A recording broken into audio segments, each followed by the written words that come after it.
I'm going to watch it.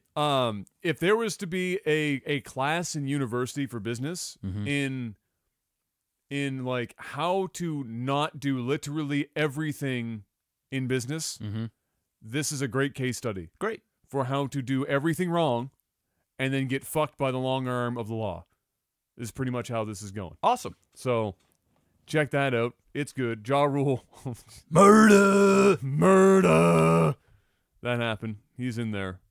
Yoked out of his mind, actually, ironically, coming out of prison. Yep.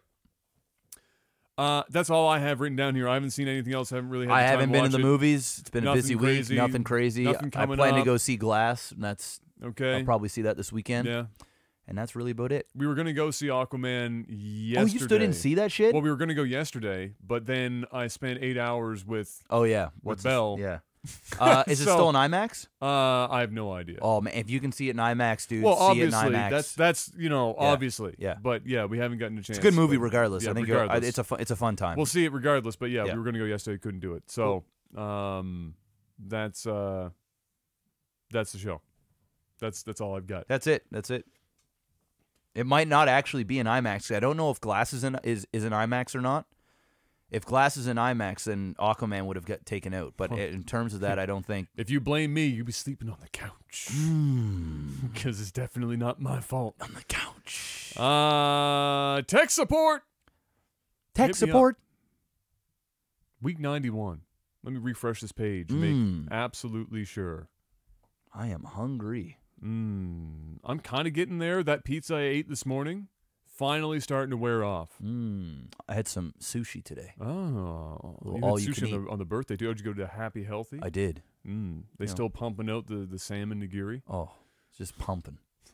Just pumping, bro. I $18 for all you can eat. I need some sushi in my life.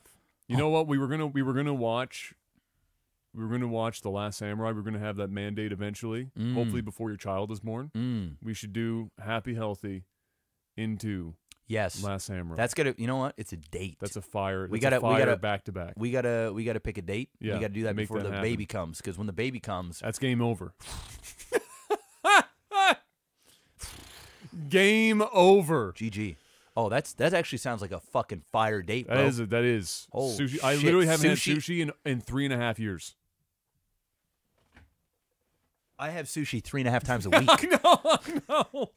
3.5 years, bro. Oh Yeah. my God. Sushi and Last Samurai. It's gonna feel like the first date I've been on in a long time, man. It's gonna be great. Incredible. You might get a hanny. Oh, damn. Jesus. Don't get me excited. Tech support time.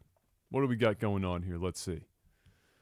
Oh, here you go. Mark Furry asks, if you could resurrect a canceled game, what would it be?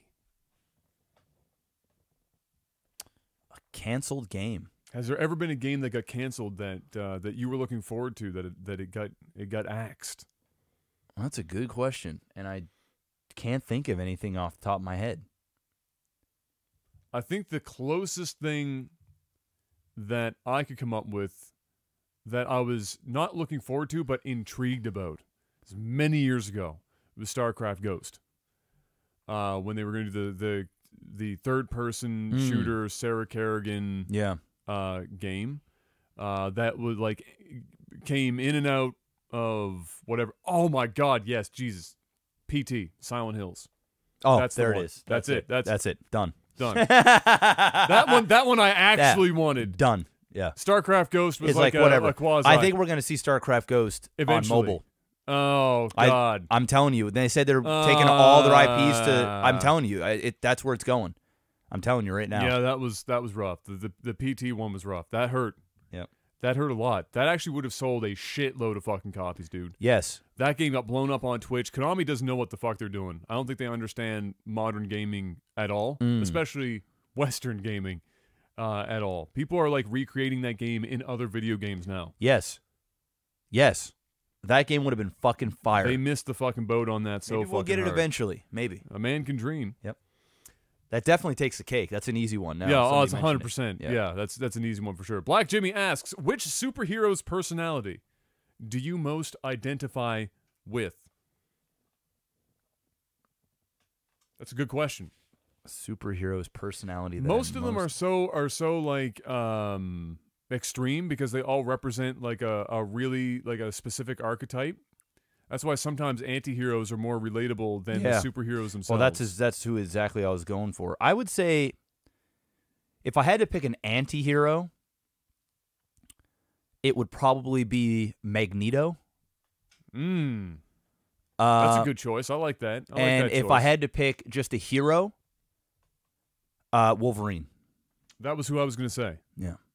As well, was Wolverine. I don't agree with everything, but I agree with more than not.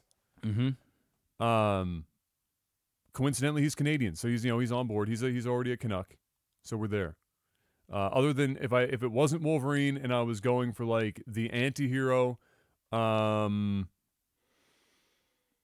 mean, you know that's what? tough. You know what?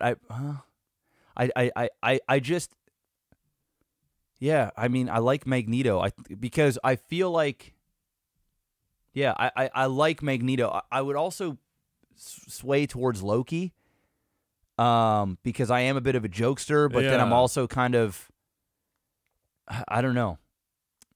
Like I could be that guy that's like good. You know what? But I'm gonna go with Thor now that you said Loki as a secondary because I can be naively altruistic, and that is literally Thor.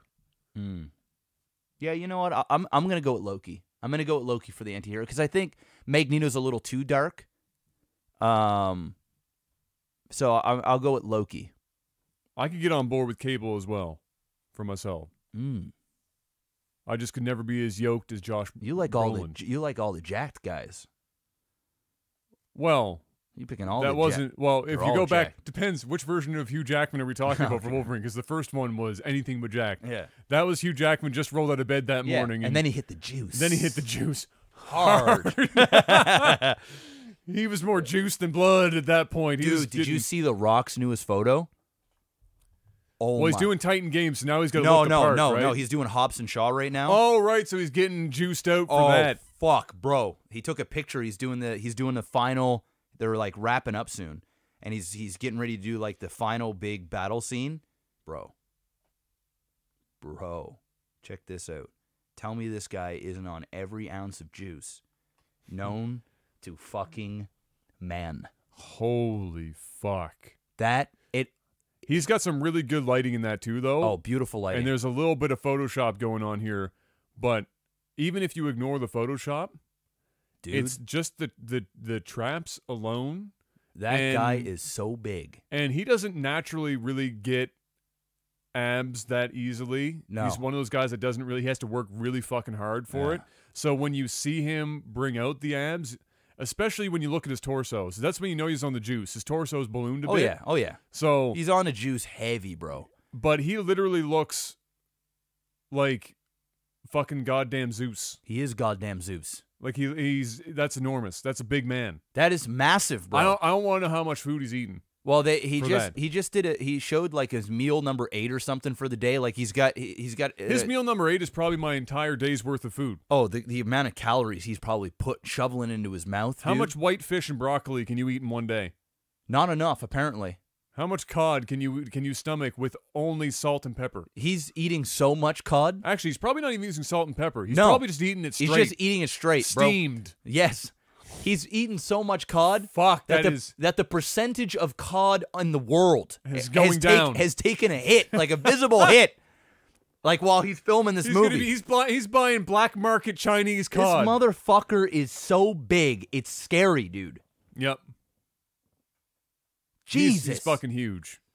Jesus! Have you watched the Titan Games yet? I did. It's a pretty good show. It's not bad, and it's got what's his face there, the gaming Golden dude. Glove. Yeah, man. I mean, Golden Glove's a great dude. Yeah, so yeah. I'm super happy for him. Yeah. He's killing it too. Yeah, he's definitely the better of the two. 100%. Yeah. He's got that hype. You could tell he brings that like he's esports. Got the right he's level got that of hype. esports hype. Yeah. He's not over the top. No.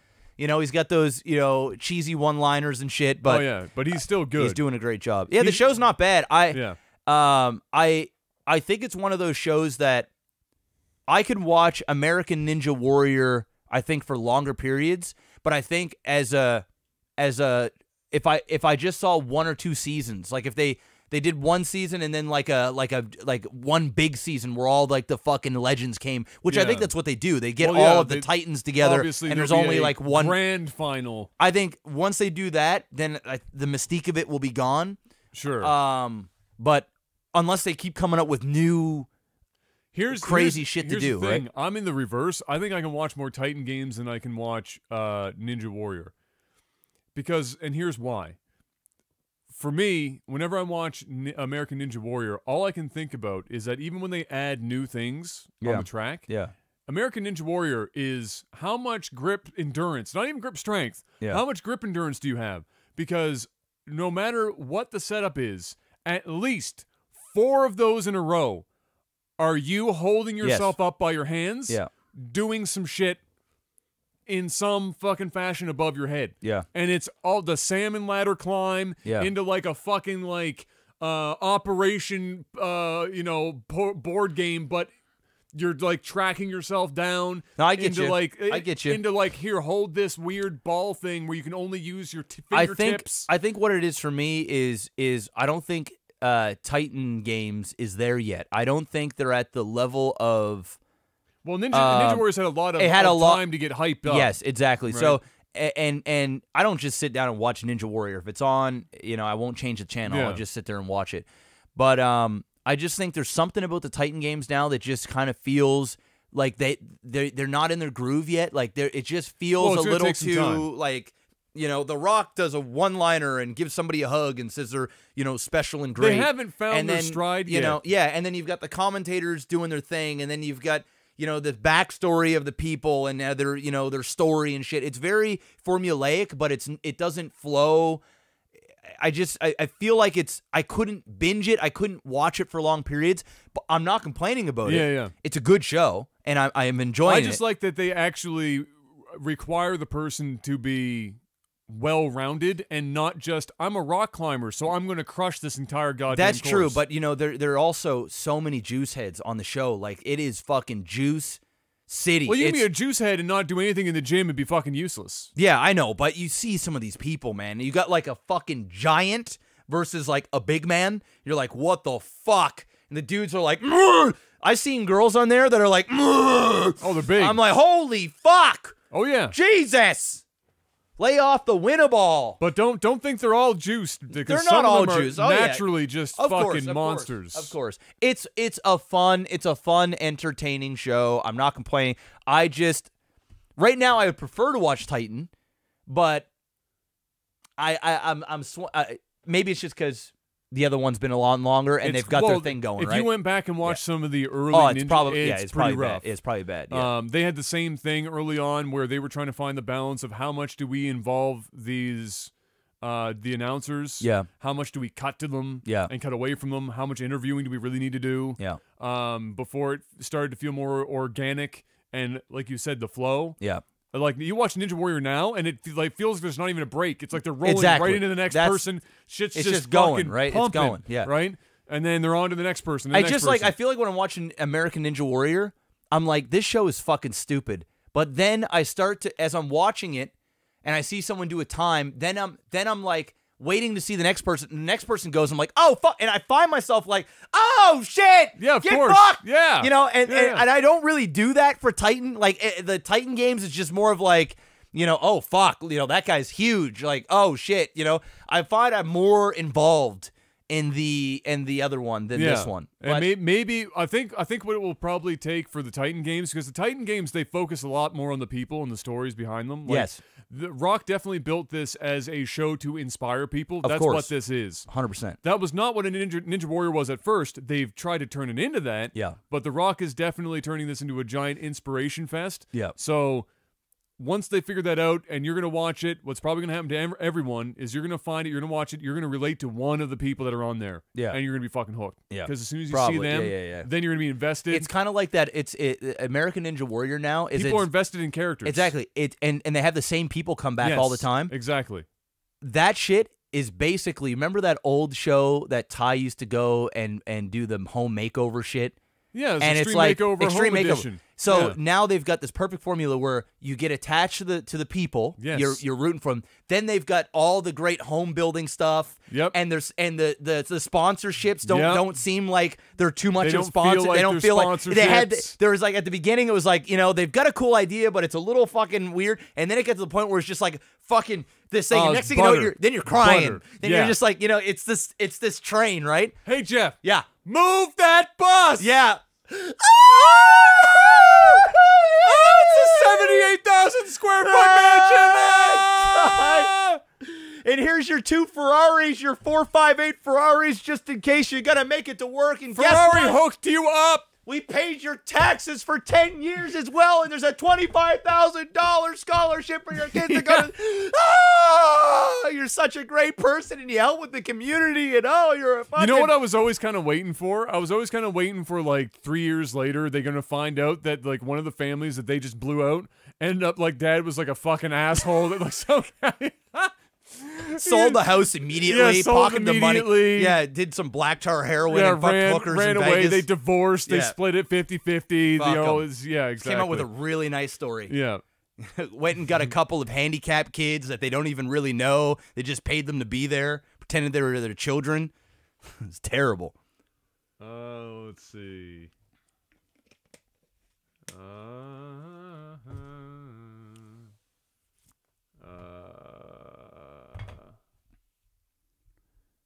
Pick one. Oh, this is a long one. That's why. Oh, okay. Uh, Well, just read it. Let's just do it. Let's go. all right. Read it. Okay. This comes in from Sir Holmes, who was $370 deep. Damn. Thank you, sir. Holmes. Said, "Hi guys. Like Jeff, I'm becoming a first-time father as Ooh, well. congratulations. In a couple of months. Okay. Excuse me. This is great, but also, unfortunately, means I have to lower my pledge for a while, understandably so, because you're having a fucking child, and that just has to happen. It's the way she goes. He said, for the kids. For the kid. For the kid. But for the kid with S in brackets. There you go. I like it.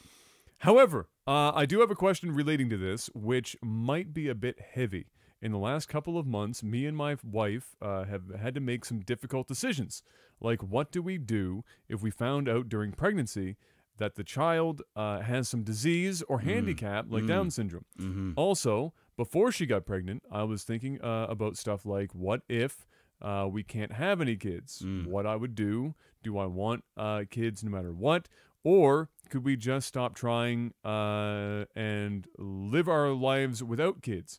I was wondering, did you have similar thoughts and decisions, and do you care to deliberate on your opinion on such matters? Cheers. Well, I mean, I can relate to it because I'm going through it now. Yeah.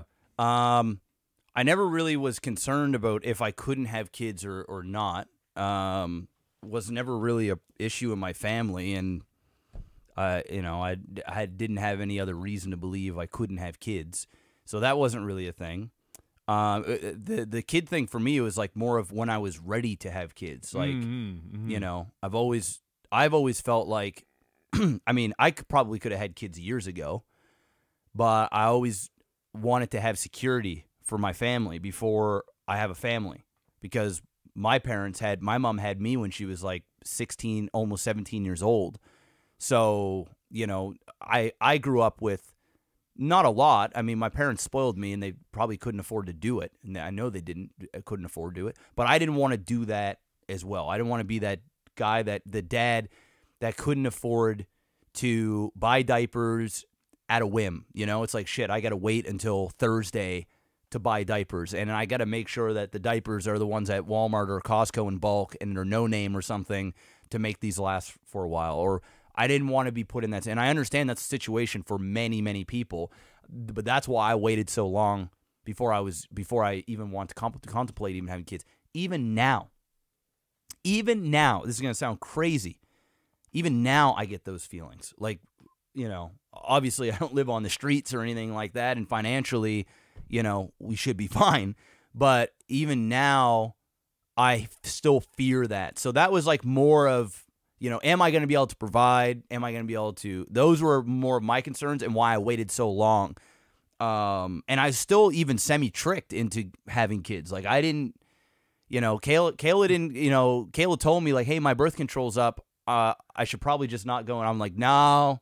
And then she just never went and got her birth control. Part of me was like, and I started shooting loads, all over the place. So, I subconsciously, the cream of the crop. Subconsciously, I wanted to have kids, but I just couldn't verbally say it. Like, I couldn't just say, let's try and have kids. I couldn't do it. In terms of like being born with a disease or anything like that, we had a scare early on, 14 weeks in. And we were in fetal assessment for the entire pregnancy. So like every month we would go and all this stuff. And I was super, super nervous because we got some news that we were at higher risk for different things. And, and I was worried about my wife too. And it was very, very stressful. And then in my mind, I was thinking, okay, well, wonder if there's something wrong. And so at the end of the day, you got to just, in my mind, it was like, I just got to deal with what I'm given, and I got to love this kid no matter what. And that's just the way it is. It's your son or your daughter. It's just how it goes. But then once we were at 20 weeks, we got the good news that baby's perfectly healthy, and some of the possible concerns that were in the air, they were no longer a thing, especially so early on. You could get put into different categories for the smallest of blood work, because it's so early, you just don't know. So once that happened and everything was fine, I mean, we were so thankful, and everything else has been good. We had to stay in fetal assessment more so for my wife. But beyond that, it's been great. So, I can't speak for everybody, but I think what a lot of it is, especially for your first, and I talked to my parents about this and stuff, for your first kid, you've never gone through any of this before. So it's all new. Yeah, you get like a blood test that comes back with, higher levels of whatever. You start freaking out because you don't know. But then the doctor tells you, listen, man, there's a 98% chance that, this is totally fine. It's just the way that blood work happens. They have to put you in these levels of categories, and really you shouldn't stress over this. But you're like, you do anyway because you've never done it before. Yeah. So a lot, especially with my wife, she feels a certain way. She gets worried, or is the baby okay? It's just all new feelings. I'm sure the second time around, if we had another kid, we wouldn't freak out as much because we went through this before. Yeah, we know that it's a first time experience. The drill. You know the drill. So, don't stress it too much and just enjoy the process. That's the only way I can, that's because stressing is just not going to help at all.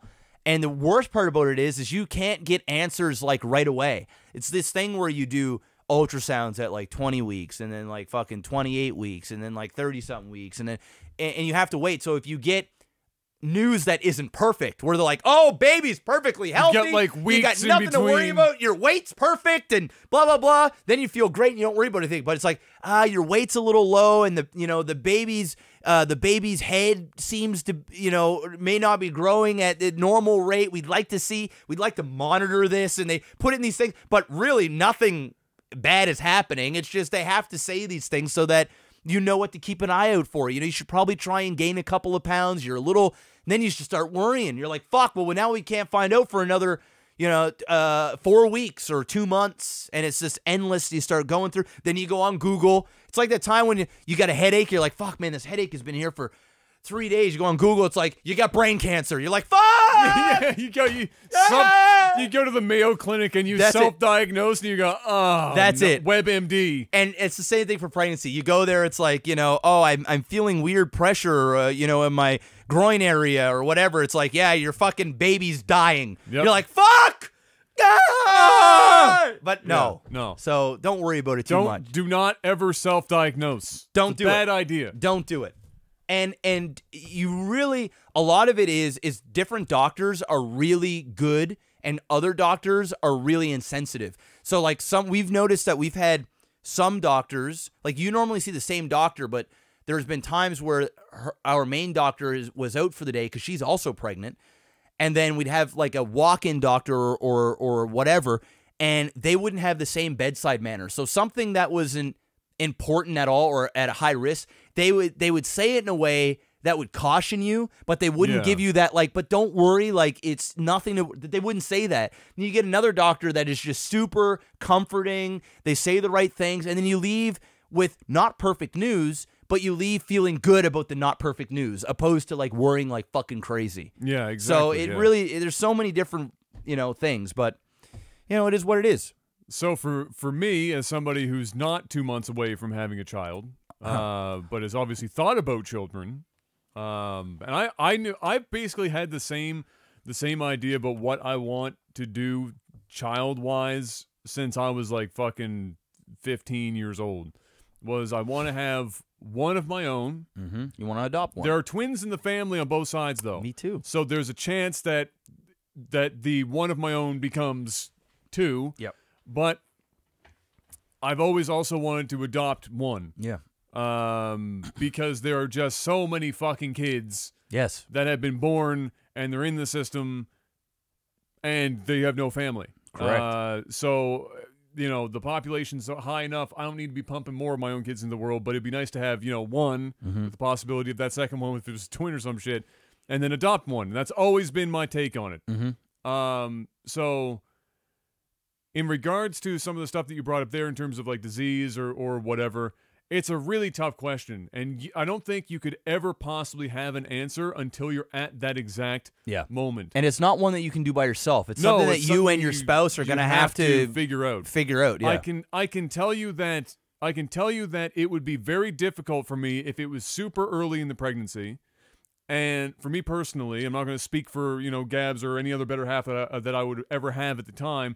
Just for me, if we were early enough on in the pregnancy where an abortion was not a danger to, my wife, and there were really high markers for a disease or really high markers for Down syndrome or something, it would be incredibly difficult for me in this moment now, before the kid is on the way, which my feelings would probably be much different. Yes. It would be very difficult for me to go all the way through it if there was a relatively low risk of any harm happening at that point in the pregnancy. Yep. Because, not for any other reason than because it's cold, but I'm realistic, right? When you have somebody, when you have a child in that situation, you are now that child's parent for life. Yes. And obviously you're your child's parent for life in a normal case, but this is different. You now have a dependent child pretty much for life. Yeah. And that is something that you have to 100% be certain about, that you are comfortable with. Yeah. Because the only worst thing than admitting that you don't want a child that's like that is having one and not being honest with yourself, and then not being able to provide the appropriate care and support for that child on the other side if you actually go through with it. Yeah. Because that's a place that's even worse. Yeah. In my opinion, anyway. Yeah. So difficult to say unless you're in that position. Listen, on the way. We literally went through. We literally went through it. Yeah. And we didn't even consider. Any of those ultimate endings. Yeah. Until we were further in, that we would know almost indefinitely. Yeah. If the baby was healthy or whatever, right? Because we wouldn't want to be put in that. We're not going to make that type of decision, on a first test or whatever, right? Because things change and there's nothing crazy.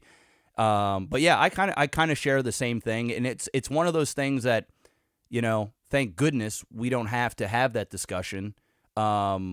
And make it's not like somebody with Down syndrome can't have a great life. It's not about that. It's we went to school with several children with Down syndrome, various degrees of, lived on the same street. Quite a spectrum. Yeah, right.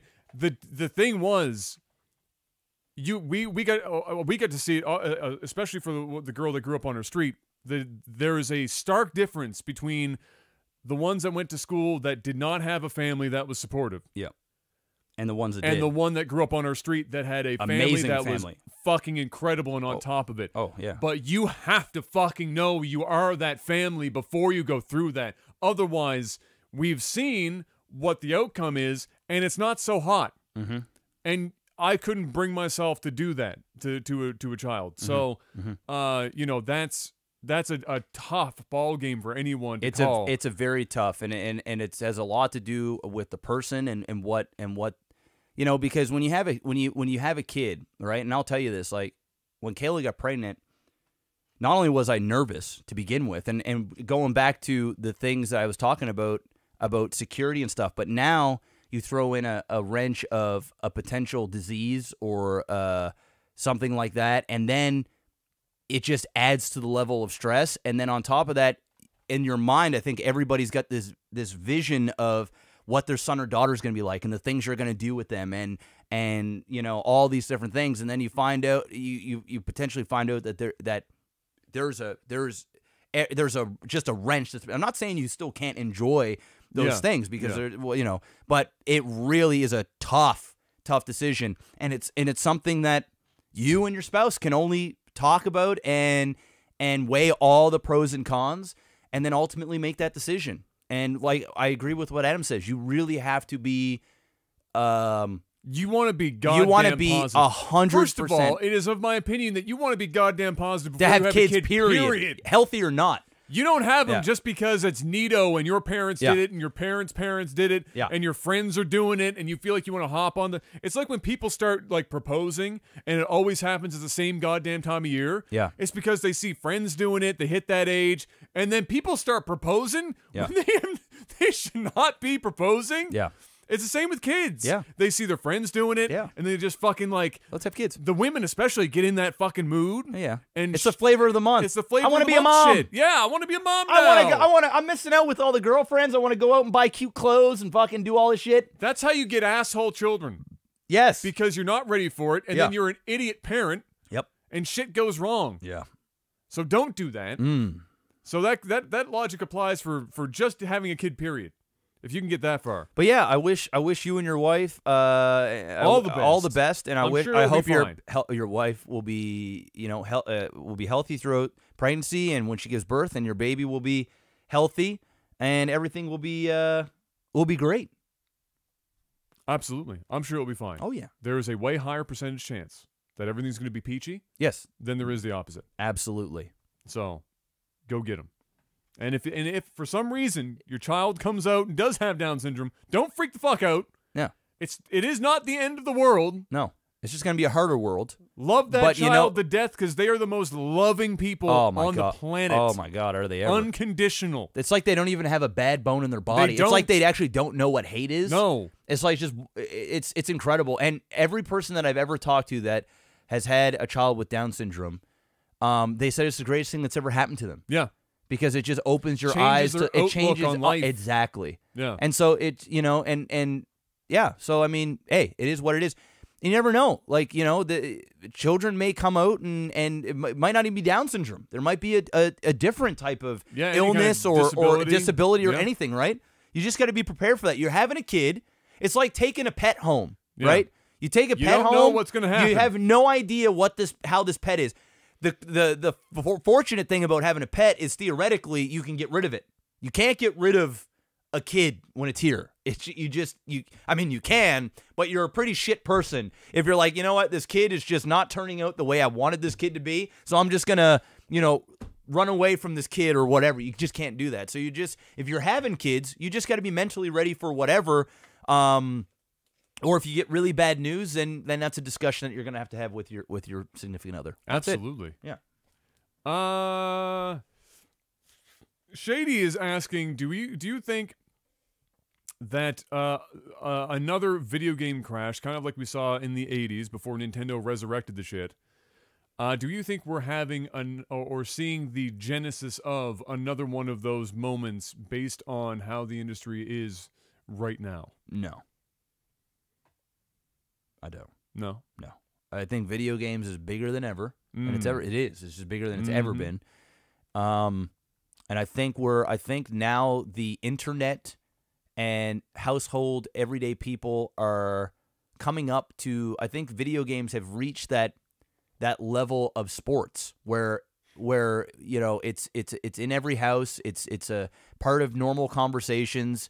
It's its own. I mean, it's always been its industry, but now it's it's a real fucking it's no longer just nerds sitting in there, playing their games. This shit. Parents are talking about Fortnite. People your grandmother probably knows something about Fortnite. So no, I don't see it a bubble or some sort of crash happening.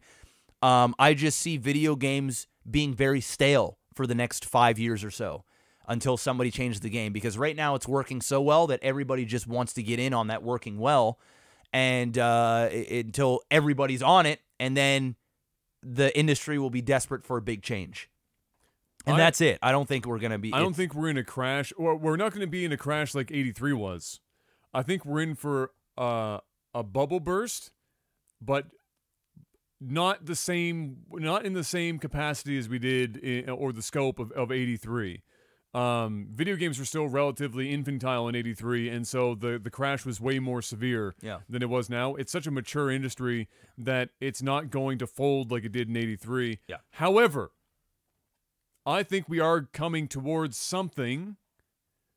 But crossroads. It's a crossroads. It's because games are becoming too expensive to make, and the turnaround time that publishers are looking for is getting faster and faster, and so the models have been changing as we've been seeing. But the mechanisms for that, whether or not they are long-term viable, remains to be seen.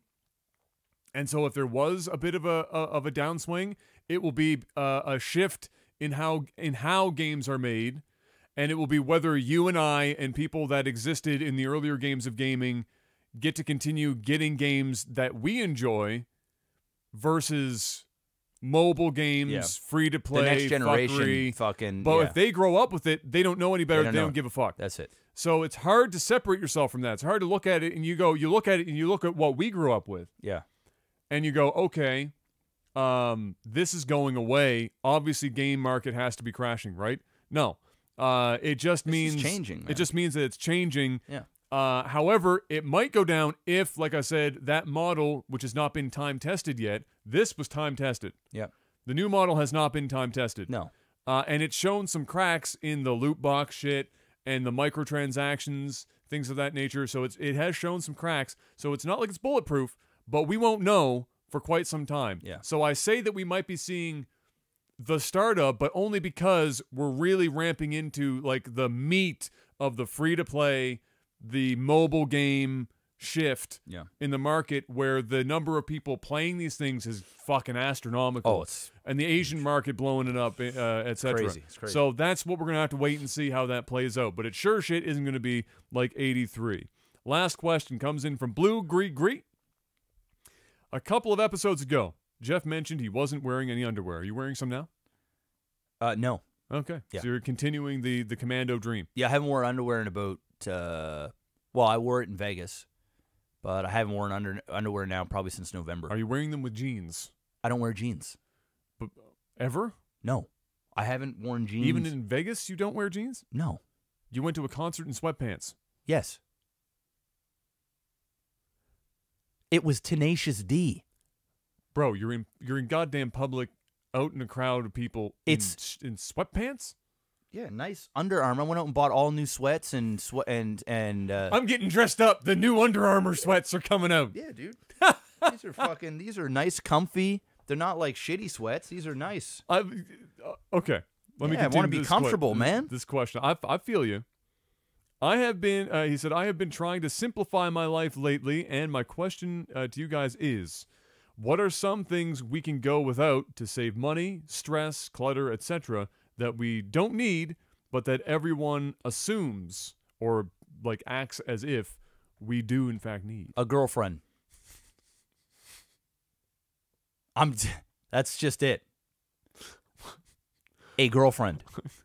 What about goods and services that aren't necessarily significant others? What if we were sticking with materialistic things? I think is probably what we're going for on this one. Although girlfriends can be very materialistic, yes, I don't think that's what he was going for. Okay. But now that you've said it, yes, some can be a bit extreme. that you could do without. Okay, say the question one more time. So trying to simplify his life lately, Mm-hmm. and what do you think some things are that we can go without, whether it's to save money, stress, or clutter, etc., because we don't need them, but everyone assumes that we do. So it's stuff that everyone assumes that we absolutely need. It's just like it's like when you're determining needs versus wants. Yeah. A lot of wants have suddenly started to creep their way into the needs category. Yeah. I think that's what he's getting at. What are some of those wants that are masquerading as needs? Well, I'm not going to say the phone because phone is definitely I think necessary I think it's a necessity in this day and age. I think you get rid of social media on the phone. I think the level of phone is debatable. I'm going to go ahead and say this. You don't need a $1,400 phone. I'm going to go ahead and say a car payment. So going out and buying a new car, you don't need it. Yeah. It's, okay. Having that monthly $400 a month bill, it'll create stress. You don't need it. You don't necessarily need to buy a beater, but save up some cash and buy a car in cash. Whether it's a $5,000 car, $10,000 car, whatever you can do. Signing a 6-7 year lease or a finance, unless you've got the money, right? Unless there's some people that just can afford it, right? They're just like, if you're making, $5,000 a month. I mean, you can lease an Elantra for $140 Canadian. It's not like you have to go $400 deep. I know, but most normal people, they feel like they need the bells and whistles, they need the nice car, and they're in the $300+ exactly, and they don't have the means. Yeah. To they should make be in that the type of CE, commitment, but they're in the XE. They're the people that don't have a savings. Yes, but they've got decent credit, and they've got a job that they've had for a while that they can afford to buy this car, but they're living paycheck to paycheck because of a car payment, which will cause stress. Yeah, which you don't need. Yep. It basically goes through all. I'm not saying you don't need a car because you need a vehicle to get around, especially if you work. But you don't need to go out and buy that brand new car because your old lease or your old finance is up and now you just want to jump into another one. If you've gone through that, it's fine, but just drive the car you have for as long as you can and save up some money and buy a car in cash. And it's going to free up it's going to alleviate some stress. That would be my thing. I think that's a lot of people they get that. I've done it. I've been there. I've done it. I've learned from it. And I just see so many people doing it. It's crazy. They'll go and get I've seen people spend $800, $900, $1,000 a month on a truck payment or a car payment. No, a vehicle payment. No, I know, but it's a mortgage payment. They don't have a house. They're living in an apartment, but they've got a $60,000 truck outside. Well, I need it for work. Well, did you need a brand new fucking 2018? Ram 2500 with a Hemi. Here's the sales pitch on what they're doing, but not the 2500 Hemi fucking quad cab extended chrome package deal, right? If you are in a situation where you don't have, let's say, because here's my opinion, if you're buying a secondhand car for less than $10,000, you're wasting your time, and here's why: because in a single year, you're going to already be shelling out $700 to $1,000 in repairs on that vehicle. I've seen it with every single fucking friend, every family member, and it doesn't matter if it's a Honda, it doesn't matter if it's a Toyota. If you spend less than 10 G's on a used or less than 10 G's on a used vehicle, you are spending the money that you didn't spend to get to the 10 G's in the first year or two anyway. So if you don't have that, it's kind of like people that get caught in the rent loop. You can afford a mortgage payment because your rent is as much or more than a mortgage payment, but you can't afford a down payment. You can't afford the down payment, yeah. Which is similar in a used car market, whereby your trade-off is you buy a beater. I had a beater. I had a fucking 2003 Ford Focus, which is about as beater as you're fucking going to get, short of your 92 Civic. 91. And that was a beater. My car was such a beater. It literally died en route to pick up my new car in the middle of an intersection, in traffic, dead of the middle of the day. Well, you rode it to the ground. On my first day of having the vehicle, the brake lines died, and I had to neutral roll it into a parking lot, and e-brake stop to not kill myself or somebody else. That car was okay-ish, but that first day, I spent $1,200 on the brakes. And then every single year, if you averaged it, so there was like a year where I didn't have to spend any money, but if you averaged it, I was spending as much money every year bordering on a lease for a vehicle. That's impressive.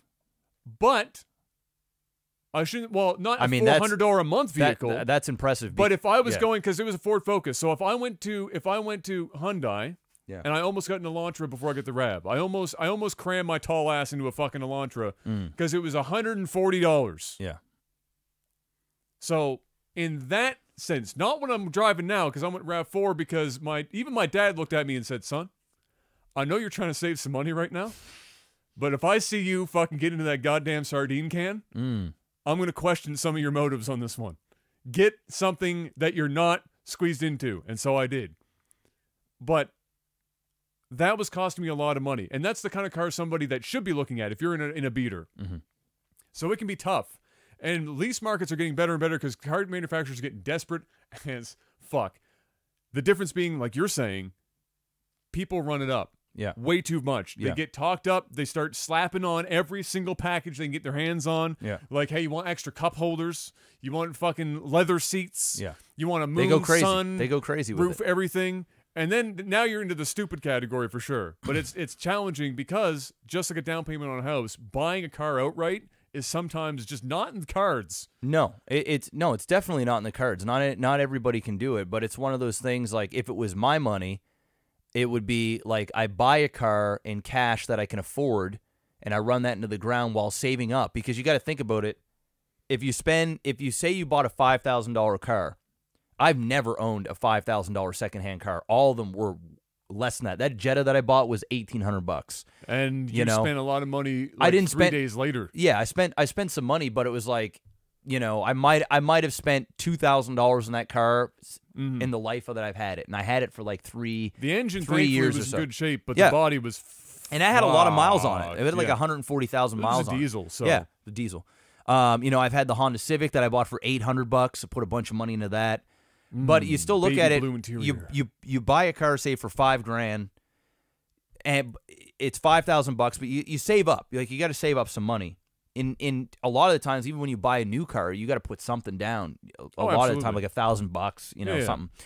So the way I would look at it is, if it was me, is I save up money. I mean, you drive a 5,000, you save up $5,000. I mean, if you can't save up $5,000 to buy a car, you have no business in buying a brand new car at a $300 or $400 a month. No, you just don't. Well, I mean, obviously not. You're not even in the market for a car. No, you're not. You're just not. You can't afford to save up $5,000. It might take you a year. It might take you a year and a half, 2 years. Yeah. To save it up. You can wait, and then you can buy that car. While you buy that car, the money that you would be spending on a car payment, you save up. Absolutely. You just save, you save. Well, you have to put money away because eventually when you're in a used car, you're going to have problems. Coming. Exactly. Yeah. So you save that $300, $400 a month. You save it. Yeah. Next thing you know, you've got a few $1,000s, and then over the course of that car, then you move up. So now you have another $5,000 or $10,000 saved up. And then you sell your beater instead of for $5,000. Now you're selling that for $2,300. So you're getting a chunk of that money back to somebody else who needs the car. Then you're compiling that money. Then you move up like that. It's like a slow, progressive move up. But here's the thing: nobody likes slow. Nobody likes. They like now. They like now, and they like new, and they like fresh. Yeah. And they go, well, it's only $300, $400 a month. I make this much every 2 weeks. I can afford it. I definitely didn't look at my car payment and went, yeah, it's only $300 or $400 a month. But most people do that. Yes, That's the they don't it's go true. when they go into buy a new car. Most people go, they don't say, that car is $35,000 or $45,000. They go, it's $350 a month. It's the three easy payments of $29.99. They don't look at they could care less if the car was $80,000 or $35,000, as long as it's in their mental budget of $300 or $350 a month. Yeah, exactly. If people could sign a 25-year lease or 25-year finance on a car, they would do it. Yes. they would do it. Absolutely. It's like buying a house. Why would you go on a 15-year house lease or mortgage when you can do a 25, or if you're in America, 30-year mortgage? Your house payments are way lower. So why wouldn't you? Well, But with the car, it's the same thing, right? Yeah. If they could so they go 6, 7 years. Now you've made a 6 or 7 year commitment. Now, for the ones that are willing to make that 6 or 7 year commitment, it's okay. Yes. If you can afford it. Yes. But the thing is, most people don't. they don't. They not only can they not afford it, but that they never go that full term. No, they only go like 3 years in, and they're like, I want a new car. They get a call from Acura or Honda going, hey, would you like an upgrade? would you like an upgrade? And then you go in and they go, hey, you can trade in this car. We're actually going to lower your payments from $350 to $325. You're getting the new model, but hey, you just got to sign another 6 or 7 year lease. Yep, perpetual financing. And that's where the cycle, that's where mistakes are heavily made. Yeah. And it's like you spend your entire life with a car payment. Yeah. It's like this norm. I haven't had a car payment in forever, and I'm telling you right now, I'll never have one again, because there's nothing worse than fucking a car payment every single month if you don't need to have one. Yeah. It's just, that's it. Well, I plan Once on you're buying my lease out. Exactly. And then you're going to ride that RAV4 to the ground. You're going to get your money's worth. I had the extended warranty on it, so it will take me the full 5-year lease that I put on it. Yes. And I'm going to buy that bitch out. This is a smart thing. For probably $4 or $5 grand less than they'll put it on the lot for. Yep. And then I'm going to ride that son of a bitch. And they're going to try and get you in the new RAV4 when your fucking lease is up, and you're going to say no, no, no, no. And that's it. If you're doing it that way, that's the right way. But most people don't do it that way. And it's okay if you don't do it that way. I didn't do it that way for the longest time. It's easier said than done, man. Who doesn't? My mom does this shit all the time. She's not even done her finance term, and she's in a new car. She just gets bored of the old car. Yeah. And she can afford it. She can afford the payment, but it's stress, unneeded stress for whatever, for what? If you've never heard of a 5-year lease, it's because that's the levels of desperate that car manufacturers are getting. You go into Toyota Canada, 5-year lease easy. Yeah. And I did it. I put money down on it because I knew I was going to likely buy the car out at the end. Mm-hmm. And I get 5-year lease to just take my time with it. Yep. And then I got them to give me the extended warranty, which got me the rest of the rest of that lease term for $1. For $1. Great. Because I got winters and everything else. Oh was yeah, in they there. can't give it to you for free. They charge you so $1. it was $1. Yeah, I did. It took me a couple of managers before I got them talked down. Oh, you always. I'm gonna walk out and go buy the thing across the street if I don't get what I want. The guy who sold me the car was like, "I really like you, but I actually made $0 on this." Dude, didn't I tell you when I bought my wife's Honda, the dude, when I went in, he legitimately went in his wallet. Yes. And gave me $140 so that I could have the winter mats. Yeah. Because his manager refused to throw them in because I had already taken him the ringer. So the sales guy had to go out of his commission. Literally. He said, I made $500, which is the base. He said, I made $500 in the sale. Yeah. And he had to go into his 500 and give me 140 of it to get that sale. I shit you fucking not, bro. Yeah, and I felt bad because I really like the guy. No, I don't feel bad. I like the guy a lot. I mean, I don't feel bad for the company. No. But like for the guy who's still he put in so much work. But yeah, it was totally worth it. So yeah, anyway, cars, I agree. Car. I'm gonna say that definitely car is one you get away with. There are some places obviously in the world where mass transit isn't as ubiquitous. Yeah. And a car is kind of like here. Yeah, kind of like here. Yeah. You need it. You need something. Yeah. It's just that you don't necessarily need a Maserati. No. To make that work. No. For sure. For me, I'm going to say, and it's one of my own vices, I'm going to say TVs. Ooh, that's a good one. Or similar to cars, the level of TV that people get swoondled into buying, right? Or just no TV at all. Especially given everything being kind of like Netflixy and stuff now, and everyone's like big on mobile. You don't need it. No. But more importantly than that for me is general clutter. He listed clutter. I fucking hate clutter. I don't want to see 1,000,001 pieces of memorabilia. You don't need it. Have a couple. Well, this is at least in your room, and it's on a shelf. Yeah. Built for it. But I'm talking like you're out in your living room. I know what you're saying. And there's 1,000,000 knickknacks there's in the living room. Yeah. And our shit's clean upstairs, that shit bro. gives me anxiety. We're borderline fucking bare in this house.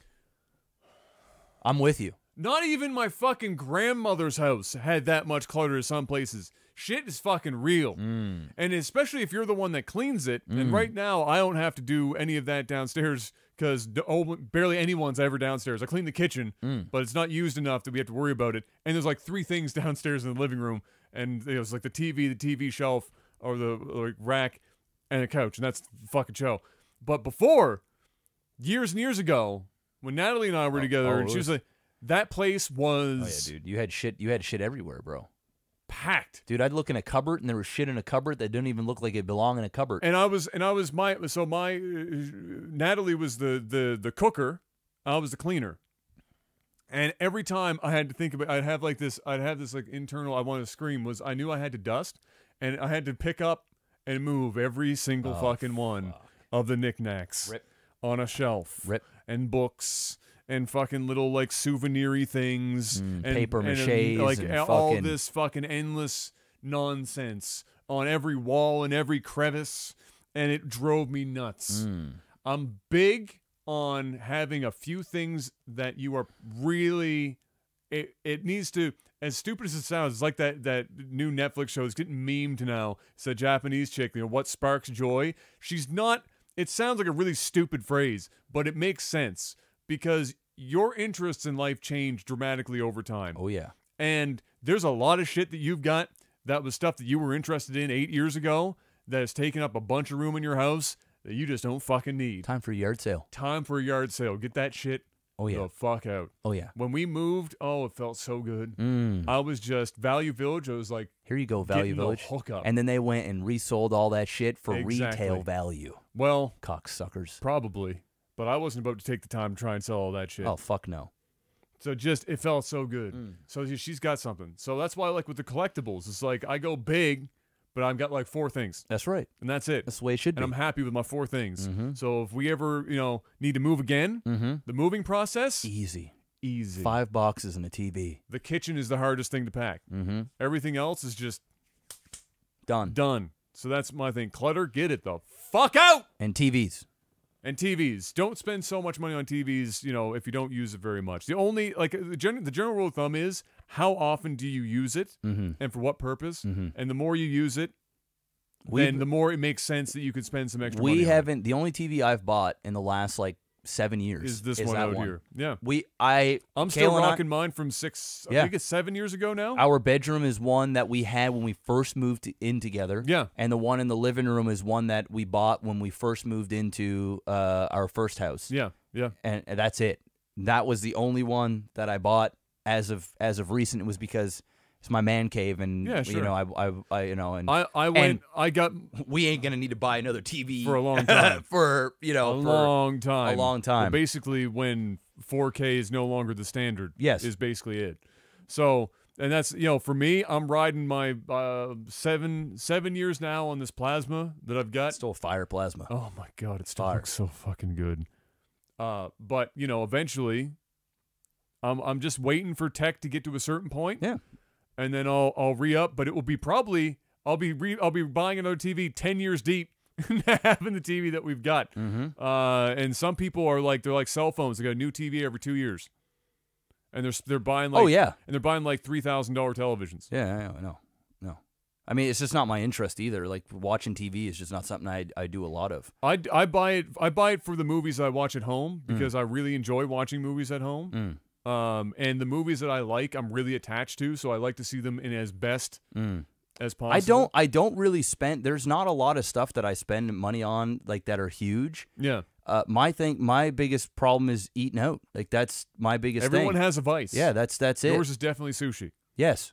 100%. Yeah, I could spend $60 a week in sushi, no problem. I mean, it's whatever. That's probably my only vice. But I mean, if that's my only vice, then okay. At least I'm eating good. It is what it is. It is what it is. You know, people look at all my games and it's all free. Like I didn't pay. Yeah, because you sold flipped, all I your flipped shit. all this stuff. In fact, I'm up $400. Yeah. Everything's free. It just took my time, but I enjoy the hobby of collecting games and getting that rush and getting shit for free and then flipping it. So yeah, I mean, it looks like it's crazy. It is crazy, but it's not. It's free. It just took a couple years. Yeah, exactly. So it is what it is. Easy peasy. So there you go, ladies and gentlemen. I think that's it. That's it.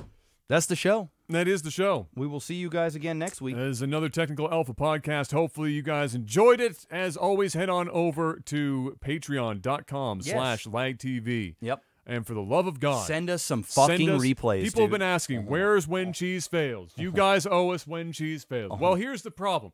When Cheese Fails can only happen when we have replays. We don't. Yeah. So if you want it, I went through about 15 replays. So we actually got some. And the games, man, they're so bad. Like y'all need to it's like you're not even trying. It's like it's like somebody plays one game of StarCraft and cheeses and they're like, "Oh, it failed. I'm going to send it in." It's like send in take an hour and play a bunch of them and then send in the best one cuz they're bad. And we want every episode to be good. Like even the first episode we did was borderline bad game. Yeah, exactly. That was on the edge of not getting casted. Exactly. So I haven't checked the inbox for a few days again, so I'll check it. And hopefully for next Thursday, we'll have something that we can cast that's worthy of a episode. Yeah, it's not like we're waiting for it. We will maybe in the next week. I know that for the Patreon pledgers, that we've actually finally started getting a couple of people posting. I think some replays. Sweet on that. Great. So we might, at the very least, let's do that. We might have a normal couple, game or NovaWar says or something. Yeah, we'll see what's in that little list there. And if you want to be part of that, you want to put your games in. Yeah, do that. There's not very many people submitting them, and the entry point for that is $5. So get on over to patreon.com/LAGTV and you can get in on that action. It's underneath the stream if you're watching the stream. You might have to scroll down a little bit on the post now because a couple of podcasts have happened, but they're there. And the explanation of how to do everything is in the main body of the Patreon page underneath the featured video. You'll be able to spot it real easy. Thank you for watching and listening as always, ladies and gentlemen. We really do appreciate it and all of the amazing support. We will see you guys again next week. And until we do, peace.